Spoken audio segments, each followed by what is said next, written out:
Green Lantern issue 31, which is the next part of our Flash by Mark Waid run because it's a crossover. So Green Lantern 31 is Mark Waid and Gerard Jones writing with Mark Bright on the art. So this issue starts off from the cliffhanger with both the previous issues. Of both the previous issues, which was Flash and Green Lantern run into each other in the jungle.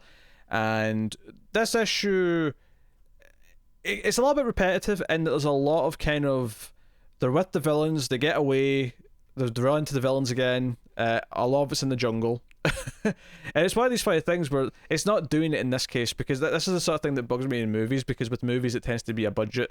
Two things. It tends to be a poor bit of script writing, but it's also a reason to just keep having it in the same sort of location so that the budget's saved. This is a comic book. It doesn't have any, well, they can have bad writing, but it doesn't have any of those budgetary issues. So it felt, that part felt good to me. That's a fun statement. I know artists hate when people use that line. It's like, oh, there's no budget restrictions. You can draw whatever you can. And I thought, that's so much work. They hate it.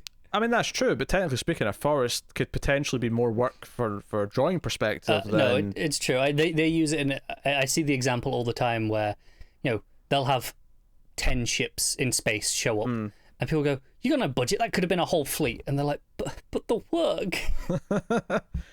Yeah, okay, sure, but the point being is that a single spaceship might actually be much less effort than drawing some of a forest, because it's just one thing. It might well, yeah. I just kind of wanted to point that out.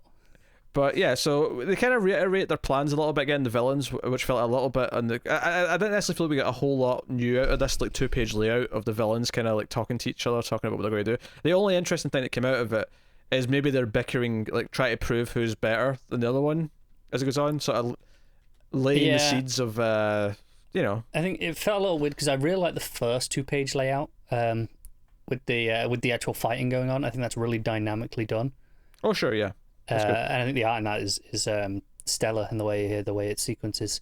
And then this one, I felt the pace kind of just grind to a halt on this one. I don't think it's necessarily the artist's fault, but I think it's part of it is that it's just boxes in a row. There's nothing interesting going on linking the images necessarily, and it's also, then you've got all these really dense caption boxes, and it's also for the most part just reiterating information we kind of learned from the previous 2 issues in a more unified way.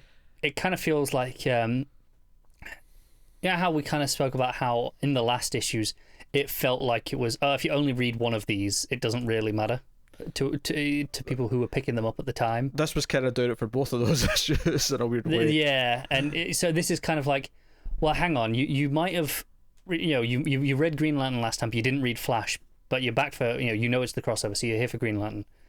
And to be honest, I think a more accurate comparison would be you read Flash last time, but you weren't reading Green Lantern on the regular. But then you learn, oh, this is a crossover, so you went to pick up the next issue of Green Lantern for this one for the next part of the story. And this is like, well, here's everything you need to know if you didn't read that last issue.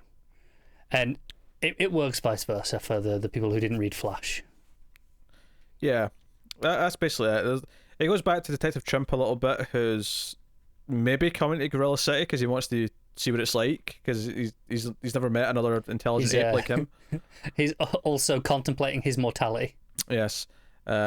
So... I mean, this was kind of just an okay issue for me, mainly because it did feel kind of repetitive, especially the way that the characters, so the villains are fighting them, they get away, because Hammond says, oh, we need to go, let's not waste our time on these, we have to go deal with our plan. Definitely could have just flown over the ocean. Yes, but much slower. He'd have got there. If he'd just set off earlier, plan, better timekeeping is what it comes down to. All that big brain, he got no space for a watch. So, but then of course the heroes just kind of run into the villains again. I mean, the villains get to the location, and this meteor, by the way, which has been here for a long time, is just still sitting on top of the ground. It's not been covered by foliage or dirt or it's just space rock, bro. It's completely exposed for some reason still. That felt weird to me.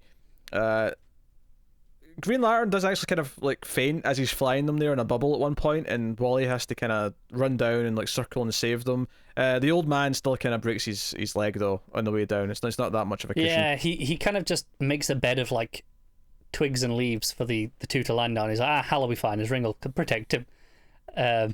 And, he's an old man, he breaks his ankle, it's brittle. And he's like, yeah, no hard feelings. But they realise that there's some weird anomalies getting closer to this meteor. Some weird creatures, mutations, and that kind of thing. And when they do get to them, there's like flowers with faces on it and everything, and they have to, like, Green Lantern has to take them on kind of on his own. It's a whole thing. And then the big end of the issue is that Grodd actually essentially is betraying Hammond, and Hammond kind of realizes this because Hammond's trying to betray him too, which I'm okay with that. That's a fun little classic idea. Villain shenanigans. Yeah. But Hammond's trying to take all the power from the meteor for himself, and then it turns out that Grodd actually kind of supersedes it, and we get Hector Hammond head like Grodd. We get Grodd with a big head. It doesn't look great. It looks kind of funky.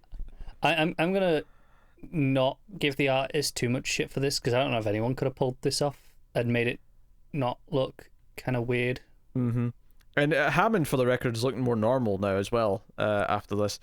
So we get this thing where Grodd becomes Hammondified, if you will, and then so does Flash. Like Flash, because of what's going on, he's got a big giant head now, even bigger even, and Hal's become kind of like feral and like beastly. Yeah, I'm not entirely sure what's happened there. It's like, did he take Grodd's... See, I'd have thought he took Grodd's kind of innate personality, but maybe that's what it's saying, like his pre-smart stuff. No, there was a line in the villain stuff about turning someone primitive, and I think that's what's happened to Hal. I think Hal's turned primitive. Okay. There was a line in there in the villain stuff about how it's turned some people primitive, so I think that's what's happened to Hal. And Wally, rather, has Hammond head somehow gotten super intelligent and got Hammond headed. And it's so big he can't run. He can't lift himself up off the ground. Yes. And he's like, "No, Hal, not the power ring" at the end, which I thought was a really goofy line. Yes. I mean, I can't deny they're really going for it with like crossing over who the villains are and like literally swapping their kind of ideas and stuff. But I have to admit, I wasn't super into actually reading that issue. It had some okay beats, but that was about it. Some nice ideas, clunkily executed. I think this was a significantly weaker issue than the previous Green Lantern issue. Yeah, I wonder if this is just a bit of a sort of, quick little sales boost crossover that didn't really have much of an idea behind it, so it was just kind of thrown together. And I don't even know who to blame necessarily, because I wouldn't necessarily want to jump to just blame the writers, or especially not Waid specifically on his own, because there's no reason to think that Waid's the one who, like... I mean, there's no reason to even assume it was Jones, to be fair. This could have been editorial being like, look, we want you guys to do this. Yeah, I just don't want to... I'm just not want to defend Jones for it. No, I don't want to defend him, but I don't want to actively shit on him for something that he may not have done here.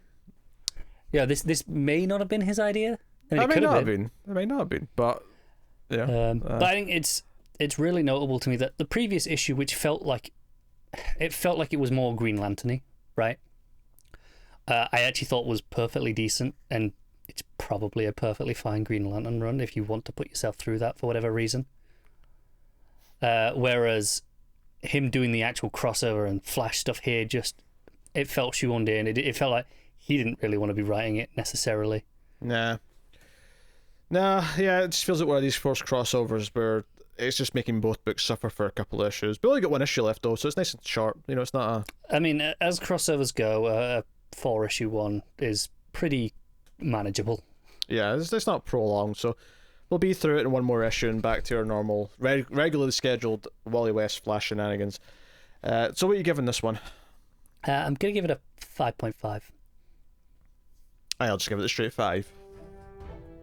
Right by in the middle. Yeah, fair enough. It's not a train wreck, but it's not, good either, so there you go.